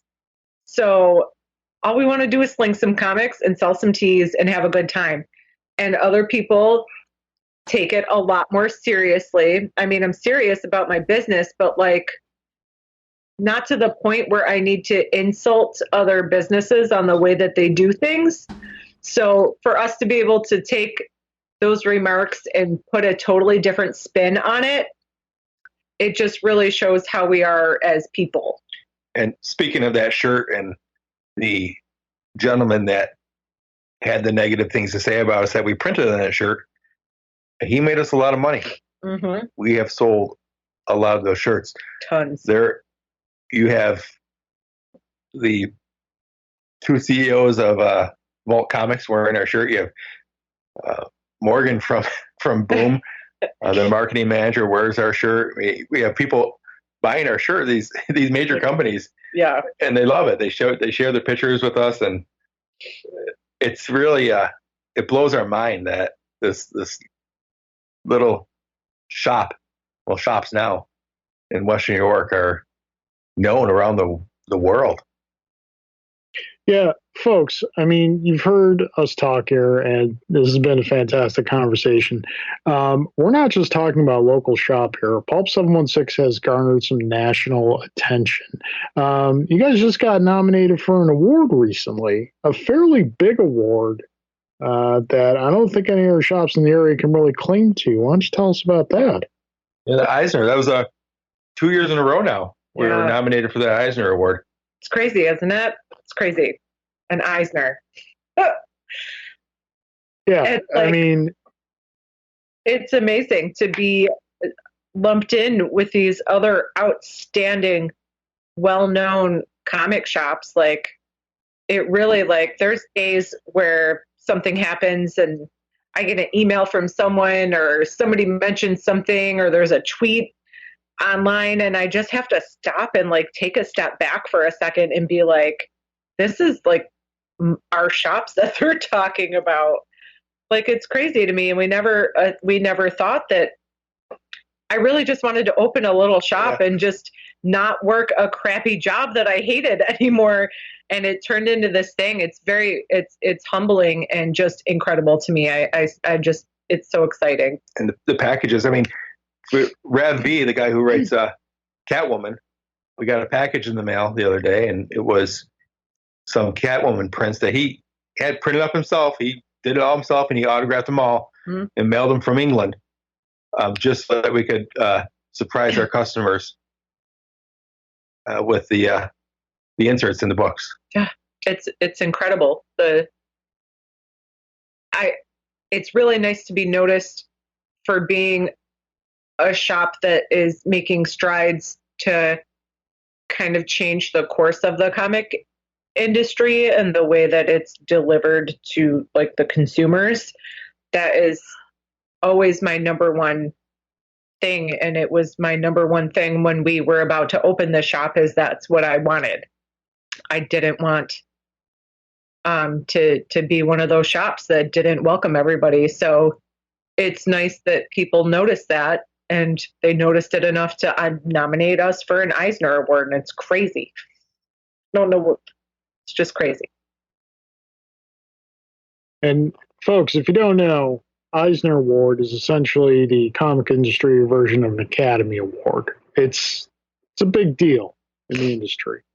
You guys were on the cover of the most recent issue of Spawn, if I'm not mistaken. There's a bunch of shops named in the cityscapes, and Pulp 716 was named in there. It's really incredible to watch the success and the recognition that your shop is getting, and every bit of it is just so well deserved. So before we get you out of here, you guys have been so generous with your time. Thank you so much. Give us, if you got a whole bunch of potential readers listening, give us some suggestions. What are you loving right now that you're reading? What are you most passionate about? Let the people know what the good is. Well, I'm sure you heard us talk about Something's Killing Children. That's obviously one of our favorite books, but I think my top books for this year were, for me, Scout Comics put out a book that Charlie Stickney wrote called White Ash. And it just hit every note for me. It was the perfect comic. It wasn't too flashy. It wasn't anything that I didn't like. It was definitely a reader's book. It had monsters. It had cliffhangers. Oh, it was one of those books where it ends and you're counting the weeks waiting for the next issue. And it's been a long time since I've had that happen. So White Ash is it for me. And it's the cliffhanger book of the year. For a really impact book, Finger Guns. Mm-hmm. Oh, geez, also that's by Vault. That book, it's about these kids that get these powers and they can make finger guns and either make people happy or mad. And you think first issue in, you're like, oh, this is a great young adult book. By the end of the series, your jaws dropped because this is a very serious book that goes into domestic violence issues, and it goes down an avenue I did not expect, and it really tugged at your heart. So that book was a surprise for me. What about you, Amy? This is always such a hard question because I like a lot of different stuff.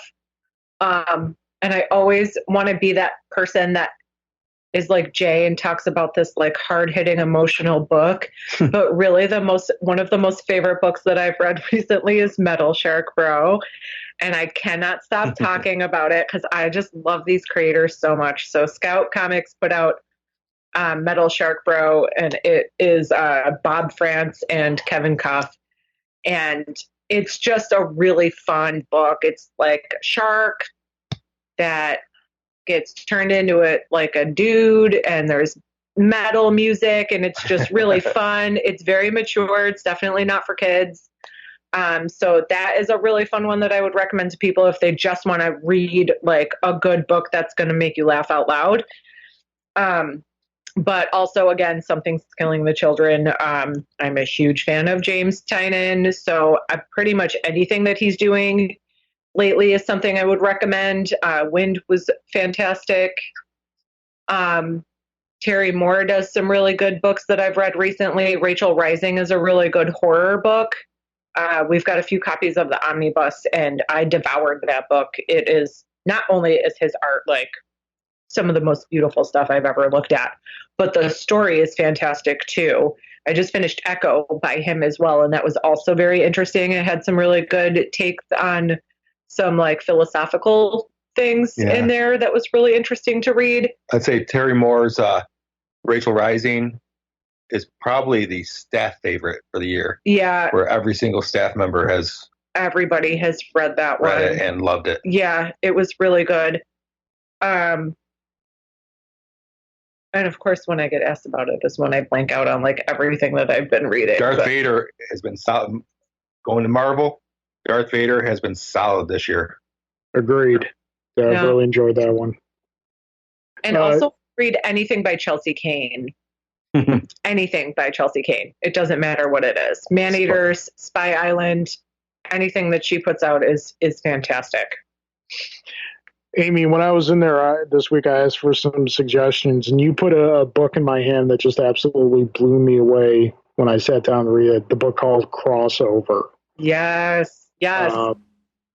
I am instantly addicted and instantly want more because it's not only is it a story that people who don't have history, comics history, rich blood can get into, but like it speaks to both readers, casuals, and those who have been reading for years. Yeah, absolutely. It covers a lot of ground, that one. On a deep emotional level. So I'm really looking forward to that next issue.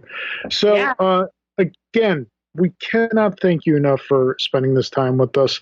We've been talking this time about your shop. By all means, let the people know, where can they find you in the shops, on social media. How can the people get in contact with and experience the joy that is Pulp 716? Well, we are very active on social media. So we do have 2 separate pages on Facebook for both locations. You can look under Pulp 716 Coffee and Comics. There's one that also says Lockport at the end. So that is the Lockport shop. Mine is just Pulp 716 Coffee and Comics. You can find us on Twitter at, it's just at Pulp 716. That is probably our favorite social media account that we do. It's super fun. We have a ton of fun on that one. And then you can find us on Instagram as well. And that one is a little bit of a mouthful, but it is Pulp 716 _ coffee _ comics. And we're very active on that one as well. So you can find us all over online. You can Google Pulp 716. You can come visit us at the Lockport shop at 45 East Avenue in Lockport, or you can visit us in North Tonawanda at 31 Webster Street. And we'll always be there with a smile and ready to have a conversation. Awesome. Well, again, cannot thank you enough for your time. Thank you so much for joining us. We look forward to the continued success of Pulp 716 and everything that you guys are doing. Best of luck to you. And again, thank you for joining us. Oh, thank you for having us, Carl. It means a lot to us. And thank you for being our customer, too. We absolutely love you. Believe me, the pleasure is all mine. You're the best. Thank you. All right, folks, that's going to wrap it up for us on another great episode of The Devil's Due. Our deepest and heartfelt thanks to Amy and Jay Berent of Pulp 716 for stopping by and giving us some of their time. It was a lot of fun having them. And folks, if you have the means, go check out Pulp 716. They are a great, great place. Not just a great comic book store, just a great place. And good people are there who are eager to show you some really cool stuff. So, yeah, Drew, any closing thoughts on the episode? I lament that COVID has made it such that I have not been to Pulp 716. So I do look forward to the day when I can actually visit the shop. So, yeah, let's hope that the vaccine dissemination goes well and that it leads to a return to normal times. I certainly am ready for it, and I believe you are too, sir. Indeed. Yeah, that's my closing thought. I'm longing for I'm longing for normalcy, Carl. I miss the way things should be. Without ending on a sour note, I would like to say happy holidays to everybody and Merry Christmas. And yeah. Obviously, we're these 2 weeks in a row where we did episodes were kind of an anomaly. Some certain things fell into place. So we're going to be returning to our bi-weekly schedule. So next week, obviously, we're not going to be recording on Christmas night. No, no. Sorry, we've got other things to do. I mean, if you want to, if there wasn't COVID, I'll be knocked up if you want to get me on, dude. If there wasn't COVID and we had to go spend time with our families, then yeah, I would probably use the show as an excuse to avoid that. But yeah, you never know. But again, we appreciate y'all for joining us. And really, really quickly, I just remembered, we'd be very remiss if we didn't mention, we did lose another giant in the galaxy far, far away this past week. Rest in peace to Jeremy Bulloch. The original Boba Fett passed away this week. You will be missed, sir. Rest in power, sir. Yes. All right, folks, if you want to reach out to us, Send us any messages, questions, comments to be read on the show. You can do so at the following social media locations. You can do so on Twitter. Follow us at Devils Do Pod. You can like our Facebook page at facebook.com/Devils Do Pod. You can email us at thedevilsdopod@gmail.com, or you can find all these resources available to you on our website, thedevilsdopodcast.com. All right, folks, that's going to do it for us. Again, thank you for joining us, and have yourself a very Merry Christmas and, Happy New Year. We should talk to you before that, but you never know.